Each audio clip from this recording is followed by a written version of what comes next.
Hello, welcome to Lemon Steers, where we talk anything and everything entertainment. I'm, of course, Lemon himself, Zeke Lamone, and this is my review for the Acolyte Episode 7. But before we get into that, let's get the house clean out of the way, shall we? I'm just leave a like, comment below, let me know your thoughts on this week's episode of the Acolyte, and of course, hit that subscribe button as it helps me grow into my YouTube career. I would greatly appreciate it. Now, with all that out of the way, let's get into the review.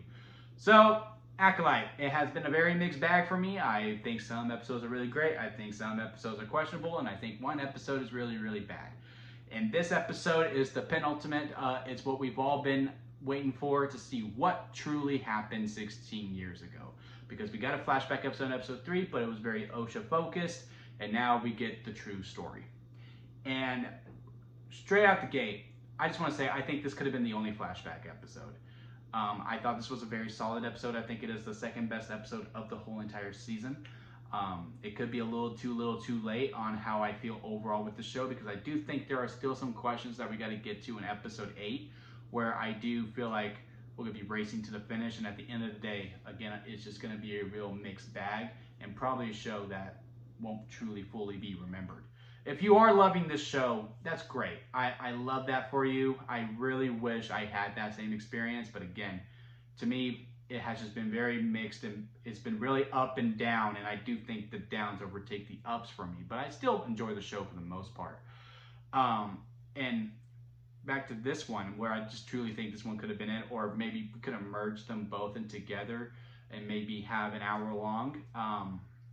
But yeah, so we get the Jedi's point of view. We see a young soul, all four of them together, and they're on Benmark, I think is what the, not Benmark, Benrook, I don't remember the planet's name, but they're on Osha and May's home planet. And Saul goes separate to go, hunting to see because they're looking for circuits. And he sees Osha and May, and he starts following them because they realize they're not alone. This planet was not supposed to be habitat, there's not supposed to be anything here. So he's like, we're not alone. He starts following them, sees, I guess whatever the species is, that's like Darth Maul is not good, because he gets really alarmed by that, and then goes to their coven, is easily able to sneak in, and sees the push scene where they're doing the training, and just the mom being like, look, when you're fighting against your enemies, they're not gonna be so easy, so you gotta be aggressive. And he's like, oh, we gotta save these kids. And I gotta say, with Soul in particular, like, I get it. Like, I got it. I do. He overall wanted to save the kids. But his infatuation with Osha, it was a little weird, wasn't it? Like, I don't know. Like, it's just like, he had such a strong connection to a girl that he never had a conversation with. He was like, she's supposed to be my Padawan. I just know it. And then he's willing to help her with the Jedi training and all these things. And like, when the council says no, he gets very defensive. It is just it was a little much. I ain't gonna lie. Like, again, I got it. Overall, he wanted to save the kids, and that was the whole thing. It was just the execution. Again, his infatuation with Osha, and especially when the whole what happened in the finale, when they're in there. And May comes up and he goes, Osha! I was like, what? You clearly see the line. That's obviously May. Soul, but all right. So Soul was a little weird for me.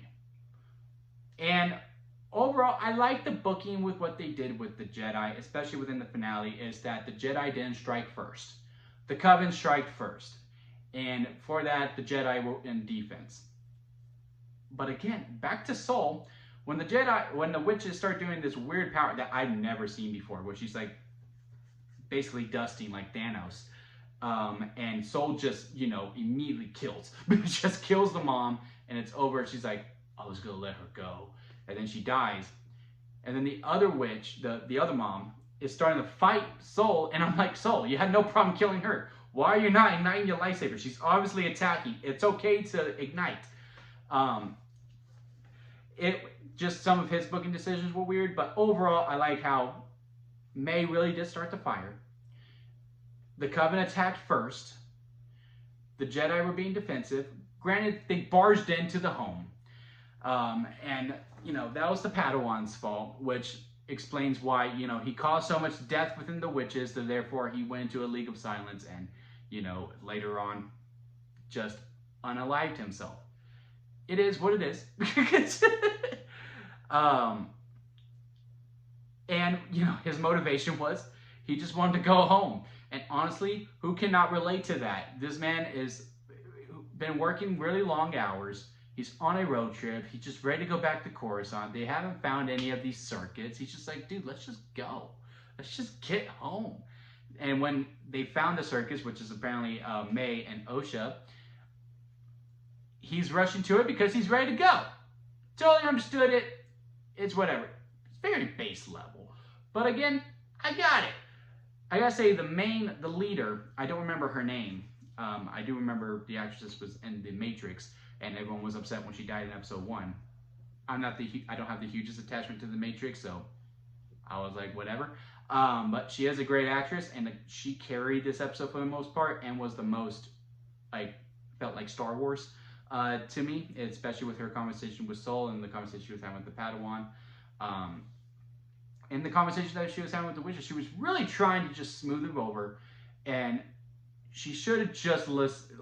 You can't blame the council on this whatsoever, because first of all, the council weren't even involved, and Soul just kept going, I think we should just go. I don't think we need to talk to the council. We just need to go. We need to go. We need to go. When she should just talk to the council and just, they could have been done with it. And, our Wookiee friend, now look, I don't have many needs in life. I am blessed enough to say that I am mainly very happy and fulfilled with all the things that I have. But one need that I do have in my life is that I need to see a Wookiee ignite a lightsaber and fight someone with it and use the Force. And the fact that I got that in this episode, granted it was by mind manipulation, and that's what caused the witches to die pretty much, because she had to get him out of his head. It was quite the lovely sight to see. I had a very great time during that. But overall, again, I think this was the second best episode of the whole entire season. Now, it does make me worried for episode 8, because we did spend a whole another episode right before the finale in a flashback, which again, I think could have been the only flashback. We could have done episode 3 with a couple of different things, and we could have been a little bit further. Because now, what's Osha going to think? I assume she's going to turn heel. I am now back on May will go good and Osha will go light, and Osha is the true acolyte. Sorry, May will go light and Osha will go dark, and Osha will be the ultimate acolyte and kill Soul. That's how I expect the ending to go, because you killed my mom, so now I kill you. How does the Sith or the stranger play into all this? Maybe he doesn't. Maybe he has no connection on it, and he just wants to wreak havoc. And he does just truly want the power too. I honestly wouldn't mind that. And then, of course, we also have the other set of Jedi leaders that need to come back into the fray as well. Our girl with the whip, and the guy who can just look at a situation and goes, yes, this exactly happened. And we'll see how that comes into play as well. Again, it just seems like those 3 questions we need a lot of time to get to organically, and it just seems like we're just going to be hitting the speed button and just really pushing all the way to the end. So as much as I did enjoy this episode, it does make me nervous for next week, but I am curious to see how this ends. Again, overall, I think I've enjoyed the show. I've had a hard time with it. It's been a very mixed bag. It's been rocky a lot, but I accept the show for what it is. And, this isn't going to be, look, this wasn't House of the Dragon. It's not The Boys.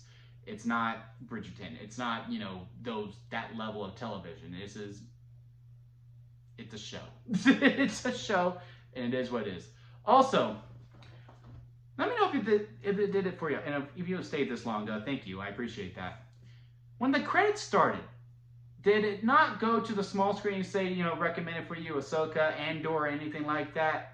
Because mine stayed, and this song played, which is a good song. I actually played it a couple times after, as I was prepping for the review, because I actually really enjoyed the song.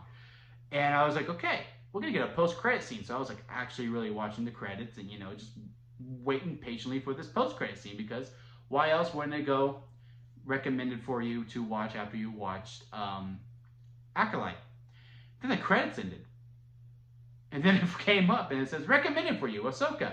And I was just like, how much money did you drop on this artist to make this song and make sure that the viewers watch this? So if that was you, please comment, let me know. I found it funny, and again, I did enjoy the song, so I really wasn't that mad about it. I just found it odd that, you know, they were just like, okay, we're going to make sure the audience watches the credits because they're going to expect a post-credit scene just so we can get this song to as many ears as possible.